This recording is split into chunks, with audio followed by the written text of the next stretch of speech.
crois que le candidat il a besoin d'avoir accès à des enquêtes sur qui est le franchiseur, qui est la tête de réseau. Et aujourd'hui, je crois que l'indicateur de la franchise est capable de leur apporter ces renseignements grâce au site, grâce aux enquêtes qui sont faites sur la tête de réseau.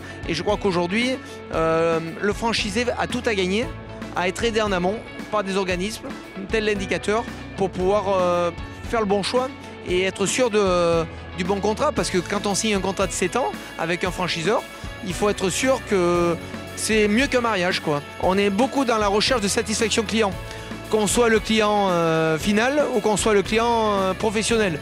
Aujourd'hui, le client professionnel, il a besoin d'une chose importante, c'est d'une satisfaction. Aujourd'hui, on se sert d'outils pour les hôtels, pour les restaurants, sans citer les enquêtes de satisfaction qui sont faites. Et bien aujourd'hui, pour le professionnel, on est en train de se rendre compte qu'on ne peut pas passer outre cette enquête de satisfaction qui est proposée par l'indicateur de la franchise.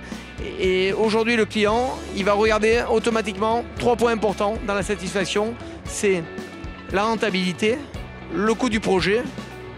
Et le dernier point, c'est la qualité de la tête de réseau, du chef d'entreprise, pour être sûr que ça soit quelqu'un de sérieux.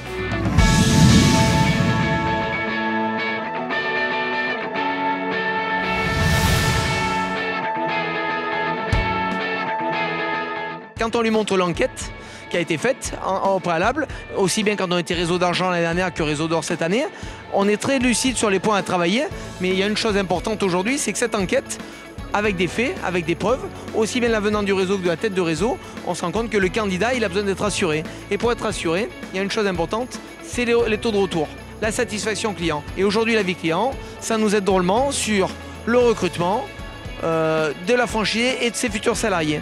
On s'est rendu compte sur la fin d'année 2016, 20% de candidats supplémentaires sont venus grâce à ces enquêtes-là. Nous avons repris l'entreprise le 1er janvier 2012, nous étions déjà avec l'indicateur de la franchise. On ne se rendait pas très bien compte dans les premières années 2012, 2013, 2014 de l'impact que cela pouvait avoir sur nos clients finaux et puis surtout sur les candidates. Et là, depuis 2 ans, nous sommes en train d'accélérer. Et je vous dis, le déclic a été le réseau d'or. Car ce réseau d'or, même si c'est un titre, qui est certes pas financier, mais qui est un titre, ça nous a drôlement apporté sur le développement de notre image et sur comment on pouvait essayer de grandir dans ce domaine. Et aujourd'hui, les franchisés, moi je leur conseille une chose, c'est de continuer vraiment avec la satisfaction client. Ça, c'est un point fort. C'est-à-dire de répondre à chaque cliente qui est mécontente, chaque cliente contente, de les remercier.